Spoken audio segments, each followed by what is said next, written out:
नमस्कार दोस्तों, क्या आपने कभी आधी रात को अचानक जागकर ये महसूस किया है कि कमरे में कोई है? क्या कभी किसी अपने की याद में आंखें भर आईं और लगा कि वो यहीं कहीं आपके पास हैं, आपको देख रहे हैं? मृत्यु जीवन का सबसे बड़ा सत्य और शायद सबसे बड़ा रहस्य भी। हम सब ने कभी न कभी किसी अपने को खोया है। उनके जाने के बाद जो एक खालीपन रह जाता है वो अक्सर एक सवाल को जन्म देता है। क्या वो चले गए या यहीं हैं? क्या वो हमें देखते हैं? क्या मृत्यु के बाद आत्मा वापस अपने घर, अपने परिवार को देखने आती है? ये एक ऐसा सवाल है जो सदियों से इंसान के मन को कुरेदता रहा है। ये सिर्फ एक सवाल नहीं, बल्कि उम्मीद, डर, प्यार और बिछोह की मिलीजुली भावना है। आज हम किसी सुनी सुनाई बात या मनगढ़ंत कहानी पर नहीं, बल्कि हिंदू धर्म के प्राचीन ग्रंथों और मान्यताओं के गहरे सागर में उतरकर इस रहस्य की परतों को खोलने की कोशिश करेंगे। ये सफर थोड़ा लंबा होगा, थोड़ा भावुक और थोड़ा रहस्यमय भी। तो अपनी सांसें थाम लीजिए और अंत तक हमारे साथ बने रहिए, क्योंकि जो आज आप जानेंगे वो शायद दुनिया को देखने का आपका नजरिया हमेशा के लिए बदल दे। कल्पना कीजिए उस एक पल की, वो पल जब सांसों की डोर टूटती है। शरीर जो जीवन भर आत्मा का वाहन रहा, अब शांत और निश्चेष्ट पड़ा है। लेकिन कहानी यहां खत्म नहीं होती, बल्कि यहीं से तो एक अनजाने, एक अकल्पनीय सफर की शुरुआत होती है। हिंदू धर्म ग्रंथों के अनुसार मृत्यु केवल इस स्थूल शरीर का अंत है, आत्मा का नहीं। आत्मा जो ऊर्जा का, चेतना का एक अंश है, वो अजर है, अमर है। जैसे ही प्राण शरीर को छोड़ते हैं, आत्मा एक अजीब सी स्थिति में खुद को पाती है। एक ऐसी स्थिति जिसे शब्दों में बयां करना लगभग असंभव है। सैकड़ों हजारों स्मृतियां, भावनाएं, मोह, अधूरी इच्छाएं सब एक साथ उस पर हावी हो जाती हैं। उसे समझ ही नहीं आता कि उसके साथ हुआ क्या है। वो अपने ही शांत पड़े शरीर को देखती है, अपने रोते बिलखते परिवार को देखती है। वो सबसे बात करने की कोशिश करती है, उन्हें छूने की, उन्हें यह बताने की कि मैं यहीं हूं, मैं कहीं नहीं गया। लेकिन उसकी आवाज किसी तक नहीं पहुंचती। उसकी उपस्थिति को कोई महसूस नहीं कर पाता। ये उसके जीवन की सबसे बड़ी बेबसी होती है। सोचिए उस आत्मा की पीड़ा को, जिस घर को उसने अपने हाथों से बनाया था, जिस परिवार को उसने अपने खून पसीने से सींचा था, आज उसी घर में वो एक अदृश्य मेहमान बनकर रह गई है। वो देख सकती है, सुन सकती है, महसूस कर सकती है, लेकिन कुछ कह नहीं सकती, कुछ कर नहीं सकती। ये वो समय होता है जब मोह की रस्सी सबसे ज्यादा कसकर आत्मा को अपनी ओर खींचती है। गरुड़ पुराण, जो विशेष रूप से मृत्यु के बाद के जीवन और आत्मा की यात्रा का वर्णन करता है, बताता है कि मृत्यु के तुरंत बाद आत्मा लगभग 13 दिन तक अपने घर और प्रियजनों के आसपास ही भटकती रहती है। इसका कारण है गहरा लगाव, गहरा मोह। जीवन भर के रिश्ते, जीवन भर की आदतें इतनी आसानी से कहां छूटती हैं। आत्मा को यह स्वीकार करने में ही बहुत समय लग जाता है कि वो अब उस दुनिया का हिस्सा नहीं है जिसमें उसने अपनी पूरी जिंदगी गुजारी। इन 13 दिनों में परिवार द्वारा किए जा रहे क्रियाकर्म, पिंडदान, तर्पण, ये सब सिर्फ रीति रिवाज नहीं है। ये उस भटकती हुई आत्मा के लिए एक संदेश है, एक सहारा है। जब पिंडदान किया जाता है तो ये उस आत्मा को तृप्ति और ऊर्जा प्रदान करता है, ताकि वो अपनी आगे की यात्रा पर निकल सके। हर मंत्र, हर आहुति उस आत्मा को ये एहसास दिलाती है कि उसके प्रियजन उसे भूल नहीं गए हैं, बल्कि उसकी शांति और सद्गति के लिए प्रार्थना कर रहे हैं। ये क्रियाएं उस मोह के बंधन को धीरे धीरे काटने का काम करती हैं जो उसे पृथ्वी लोक से बांधे हुए हैं। इन दिनों में आत्मा अपने परिवार के हर सदस्य के हर भाव को देखती है। कौन उसके जाने से सचमुच दुखी है, कौन सिर्फ दिखावा कर रहा है, कौन उसकी विरासत को लेकर चिंतित है और कौन उसके आदर्शों को आगे बढ़ाने का संकल्प ले रहा है। ये उसके लिए एक आईने की तरह होता है जिसमें उसे रिश्तों की असलियत दिखाई देती है। यह अनुभव सुखद भी होता है और अत्यंत पीड़ादायक भी। अपने बच्चों को अपने लिए रोता देखकर उसे अथाह प्रेम महसूस होता है, लेकिन उन्हें दिलासा न दे पाने की विवशता उसे तोड़कर रख देती है। ये वो क्षण होते हैं जब आत्मा अपने जीवन का मूल्यांकन करती है। उसे अपने किए हुए अच्छे कर्म याद आते हैं और बुरे कर्म भी एक चलचित्र की तरह उसकी आंखों के सामने घूम जाते हैं। उसे अपनी गलतियां, अपने कहे कड़वे बोल, अपने दिए हुए धोखे, सब कुछ याद आता है और उसे पछतावा होता है, एक गहरा असहनीय पछतावा। काश उसे थोड़ा और समय मिल गया होता। काश वो किसी से माफी मांग पाता। काश वो किसी के लिए कुछ और अच्छा कर पाता। लेकिन अब समय का पहिया आगे बढ़ चुका था। इस दौरान घर का वातावरण बहुत भारी और संवेदनशील हो जाता है। कई लोग महसूस करते हैं कि घर में किसी की उपस्थिति है।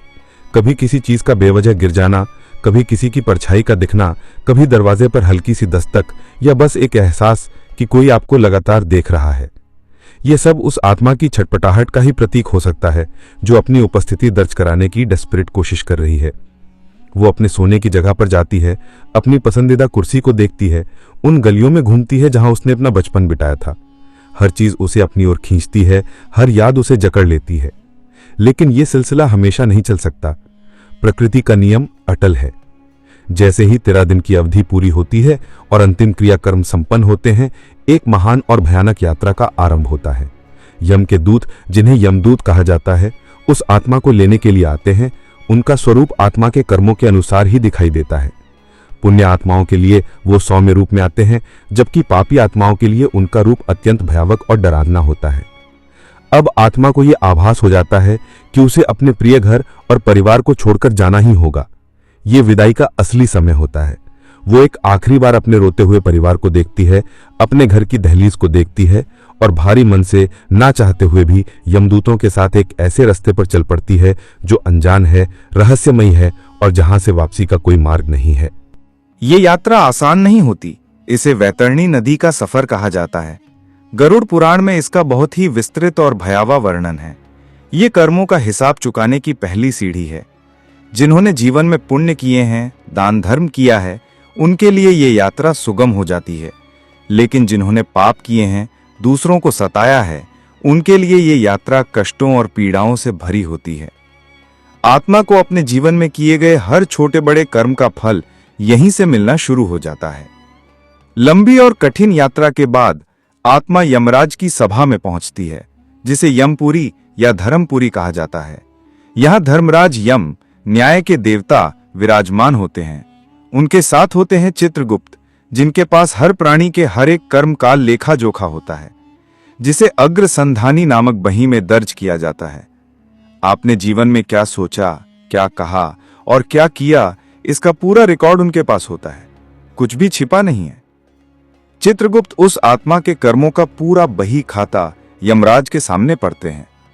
पुण्य और पाप दोनों को तराजू पर तौला जाता है। यहां कोई वकील नहीं होता, कोई सिफारिश नहीं होती। आपका कर्म ही आपका वकील है और आपका कर्म ही आपका गवाह। आत्मा चुपचाप सिर झुकाए अपने कर्मों का विवरण सुनती है। उसे अपने जीवन की हर घटना याद आ जाती है। उसे याद आता है कि कब उसने किसी भूखे को खाना खिलाया था और कब उसने किसी जरूरतमंद को दुत्कार दिया था, कब उसने सच का साथ दिया था और कब उसने झूठ का सहारा लिया था। इस न्याय सभा में पूरी पारदर्शिता होती है। आत्मा को भी अपनी गलतियों का एहसास होता है। कर्मों के इसी लेखे जोखे के आधार पर यमराज अपना निर्णय सुनाते हैं। यह निर्णय तय करता है कि आत्मा की अगली मंजिल क्या होगी। क्या उसे अपने अच्छे कर्मों के फलस्वरूप स्वर्ग के सुख भोगने का अवसर मिलेगा, या उसे अपने बुरे कर्मों की सजा भुगतने के लिए नरक की यातनाएं सहनी पड़ेंगी, या फिर उसे एक और गति प्राप्त होगी। और यहीं पर हमारे मूल प्रश्न का एक और गहरा रहस्य खुलता है। अधिकतर आत्माएं जिनके पुण्य और पाप का संतुलन होता है, उन्हें एक विशेष लोक में भेजा जाता है, जिसे पितृलोक कहते हैं। यह स्वर्ग और पृथ्वी के बीच का एक सूक्ष्म आयाम है। ये वो स्थान है जहां हमारे पूर्वज यानी पितर निवास करते हैं। ये वो आत्माएं हैं जो अभी मुक्ति या अगले जन्म की प्रतीक्षा कर रही हैं। यहां पहुंचकर आत्मा अपने कर्मों के अनुसार एक निश्चित अवधि तक निवास करती है। तो क्या पितृलोक में जाने के बाद आत्मा का अपने परिवार से संपर्क पूरी तरह टूट जाता है? नहीं। यहीं पर हिंदू धर्म की एक बहुत ही खूबसूरत और गहरी अवधारणा सामने आती है, और वो है श्राद्ध या पितृपक्ष। शास्त्रों के अनुसार साल में एक बार 16 दिनों की एक विशेष अवधि आती है, जिसे पितृपक्ष कहा जाता है। माना जाता है कि इन दिनों में पितृलोक के द्वार पृथ्वी के लिए खोल दिए जाते हैं।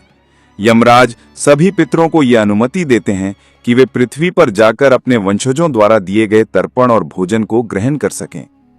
इस दौरान हमारे पूर्वज आत्माएं वापस आती हैं। वो अपने घर के दरवाजे पर आकर खड़ी होती हैं। वो देखती हैं कि उनके बच्चे, उनके वंशज उन्हें याद कर रहे हैं या नहीं। वो उम्मीद करती हैं कि उन्हें जल और अन्न से तृप्त किया जाएगा। ये उनका अधिकार है। ये वापसी भौतिक नहीं होती, वो हमें अपनी आंखों से दिखाई नहीं देते, लेकिन उनकी उपस्थिति को महसूस किया जा सकता है। जब हम पूरे श्रद्धा भाव से उनके नाम का तर्पण करते हैं, ब्राह्मणों को भोजन कराते हैं, कौओं, कुत्तों और गायों के लिए अंश निकालते हैं, तो वे सूक्ष्म रूप में इसे ग्रहण करते हैं और तृप्त होते हैं। उनकी ये तृप्ति ही हमारे लिए उनका आशीर्वाद बन जाती है। कभी आपने सोचा है कि क्यों अक्सर बड़े बुजुर्ग कहते हैं कि पितृपक्ष में कोई नया शुभ काम शुरू नहीं करना चाहिए, या क्यों इन दिनों में सादा जीवन जीने पर जोर दिया जाता है? क्योंकि यह समय हमारे पूर्वजों के प्रति सम्मान और कृतज्ञता व्यक्त करने का है। ये जश्न का नहीं, बल्कि याद करने का, आभार जताने का समय है। जब पितर अपने घर आते हैं और देखते हैं कि उनका परिवार खुश है, एकजुट है और उन्हें सम्मान पूर्वक याद कर रहा है, तो वे प्रसन्न होकर आशीर्वाद देते हैं। उनकी कृपा से परिवार में सुख, शांति, समृद्धि और वंश वृद्धि होती है। रुके हुए काम बनने लगते हैं, बीमारियों से छुटकारा मिलता है। लेकिन जब वो आते हैं और देखते हैं कि घर में कलह है, कोई उन्हें याद करने वाला नहीं, उनके नाम का श्राद्ध या तर्पण नहीं किया जा रहा, तो वे दुखी और अतृप्त होकर लौट जाते हैं। उनकी ये अतृप्ति, उनका ये दुख परिवार के लिए एक शाप की तरह काम करता है, जिसे पितृदोष कहा जाता है। पितृदोष के कारण परिवार की उन्नति रुक जाती है, घर में अशांति का माहौल रहता है और संतान संबंधी समस्याएं भी उत्पन्न हो सकती हैं। तो इस सवाल का जवाब कि क्या आत्मा वापस आती है? हाँ, आती है। विशेषकर पितृपक्ष के दौरान वो एक मेहमान की तरह आती है, प्यार और सम्मान की उम्मीद लेकर आती है। वो भौतिक रूप से हमसे बात नहीं कर सकती, लेकिन अपनी ऊर्जा और अपनी भावनाओं से हम पर गहरा प्रभाव डालती है। कभी कभी केवल पितृपक्ष में ही नहीं, अन्य समयों पर भी आत्माओं का अपने परिवार से एक जुड़ाव बना रहता है। ये विशेषकर उन आत्माओं के साथ होता है जिनकी मृत्यु अकाल हुई हो, जैसे कोई दुर्घटना या आत्महत्या। ऐसी आत्माओं की कई इच्छाएं अधूरी रह जाती हैं, उनका मोह बहुत प्रबल होता है। ऐसी आत्माएं अक्सर पितृलोक तक की यात्रा भी पूरी नहीं कर पाती और प्रेत योनि में भटकती रहती हैं। वो अपने परिवार के आसपास ही रहती हैं, कभी कभी सपनों के माध्यम से या किसी और संकेत से संपर्क करने की कोशिश करती हैं। उनका उद्देश्य अक्सर अपने परिवार को किसी आने वाले संकट से आगाह करना या अपनी कोई अधूरी इच्छा बताना होता है। आपने अक्सर सुना होगा कि किसी को सपने में उसके मृत परिजन दिखाई दिए और उन्होंने कुछ कहा जो बाद में सच साबित हुआ, या किसी बड़े संकट के समय अचानक ऐसा लगा जैसे किसी अदृश्य शक्ति ने मदद कर दी हो। यह सब हमारे पितरों का, हमारी प्रिय आत्माओं का ही सूक्ष्म संरक्षण हो सकता है। वो हमें देख रहे हैं, वो हमारा भला चाहते हैं। लेकिन यह चक्र यहीं समाप्त नहीं होता। पितृलोक भी एक अस्थायी पड़ाव है। जैसे बैंक में जमा आपका पुण्य और पाप का बैलेंस होता है, उसी के अनुसार वहां रहने की अवधि तय होती है। जब वो अवधि पूरी हो जाती है और आत्मा के कर्मों का फल समाप्त हो जाता है, तो उसे फिर से एक नई यात्रा पर निकलना पड़ता है। ये यात्रा है पुनर्जन्म की। आत्मा अपने बचे हुए कर्मों और अपनी अधूरी इच्छाओं के बोझ को लेकर फिर से पृथ्वी लोक पर एक नया शरीर धारण करने के लिए आती है। उसे कैसा शरीर मिलेगा, किस परिवार में जन्म मिलेगा, उसका जीवन सुखी होगा या दुखी, ये सब उसके पिछले जन्म के संचित कर्मों पर ही निर्भर करता है। और पुनर्जन्म का सबसे बड़ा नियम यह है कि जन्म लेते ही आत्मा अपनी पिछली सभी स्मृतियों को भूल जाती है। उसे अपना पिछला जीवन, अपना पिछला परिवार कुछ भी याद नहीं रहता। प्रकृति का यह नियम बहुत जरूरी है। जरा सोचिए, अगर हमें अपने पिछले जन्म के माता पिता, बच्चे, दोस्त, दुश्मन सब याद रहें, तो क्या हम इस नए जीवन को जी पाएंगे? ये एक असहनीय बोझ बन जाएगा। इसलिए प्रकृति स्मृति का पर्दा गिरा देती है। तो वो आत्मा जो कभी अपने परिवार को देखने के लिए तड़प रही थी, अब एक नए शरीर में एक नए परिवार के साथ अपना नया जीवन शुरू करती है, अपने पुराने परिवार को पूरी तरह भुलाकर। ये चक्र, जन्म और मृत्यु का ये पहिया अनवरत चलता रहता है। लेकिन क्या इस चक्र से बाहर निकलने का कोई रास्ता है? हां, है। और उस रास्ते को कहते हैं मोक्ष। मोक्ष का अर्थ है मुक्ति, जन्म और मृत्यु के इस चक्र से हमेशा के लिए आजाद हो जाना। ये उन पुण्य आत्माओं को प्राप्त होता है जिन्होंने अपने जीवन में निष्काम कर्म किए हैं, ईश्वर की भक्ति की है और आत्मज्ञान प्राप्त कर लिया है, जिन्होंने ये समझ लिया है कि ये संसार, ये रिश्ते, ये सब नश्वर हैं और असली सत्य केवल परमात्मा है। ऐसी आत्मा को न तो स्वर्ग के सुख का मोह होता है, न पितृलोक में रहने की इच्छा, और ना ही उसे पुनर्जन्म लेना पड़ता है। वो आत्मा सीधे परमात्मा के दिव्य प्रकाश में विलीन हो जाती है, वो परम शांति को उपलब्ध हो जाती है। और जो आत्मा मोक्ष को प्राप्त कर लेती है वो फिर कभी वापस नहीं आती। क्यों? क्योंकि उसके वापस आने का कोई कारण ही नहीं बचता। उसका सारा मोह, सारी इच्छाएं, सारी वासनाएं शांत हो चुकी होती हैं। वो किसी एक परिवार के बंधन से मुक्त होकर पूरे ब्रह्मांड का हिस्सा बन जाती है। तो अंत में इस गहरे और भावुक सवाल का सार क्या है? क्या मृत्यु के बाद आत्मा वापस अपने घर परिवार को देखने आती है? इसका उत्तर एक सीधा हां या ना नहीं है। ये कई परतों में छिपा हुआ एक गहरा सत्य है। हां, मृत्यु के तुरंत बाद आत्मा मोहवश कुछ दिनों तक अपने घर के आसपास रहती है। हां, पितृलोक से हमारे पूर्वज हर साल पितृपक्ष में हमसे मिलने आते हैं, हमारा दिया हुआ अन्न जल ग्रहण करने आते हैं और हमें आशीर्वाद देते हैं। हां, कभी कभी विशेष परिस्थितियों में अकाल मृत्यु को प्राप्त आत्माएं सपनों या संकेतों के माध्यम से हमसे संपर्क साधने की कोशिश करती हैं।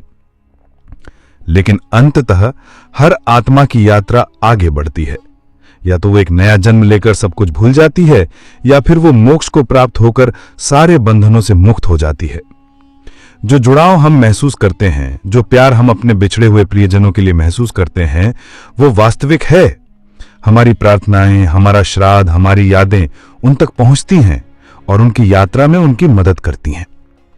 वो भौतिक रूप से शायद हमारे साथ नहीं है, लेकिन एक ऊर्जा के रूप में, एक आशीर्वाद के रूप में, एक मीठी याद के रूप में वो हमेशा हमारे साथ रहते हैं।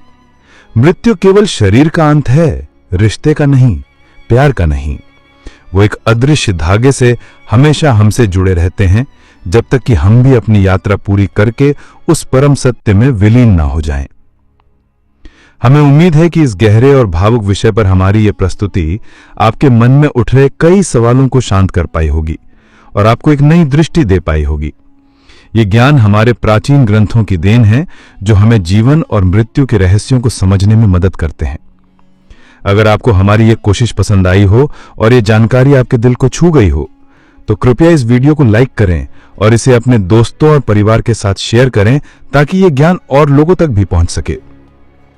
और अगर आप भविष्य में भी ऐसे ही गहरे और ज्ञानवर्धक विषयों पर वीडियो देखना चाहते हैं, तो हमारे चैनल सब्सक्राइब करना ना भूलें और बेल आइकन को जरूर दबाएं, ताकि हमारी कोई भी नई वीडियो आपसे मिस ना हो।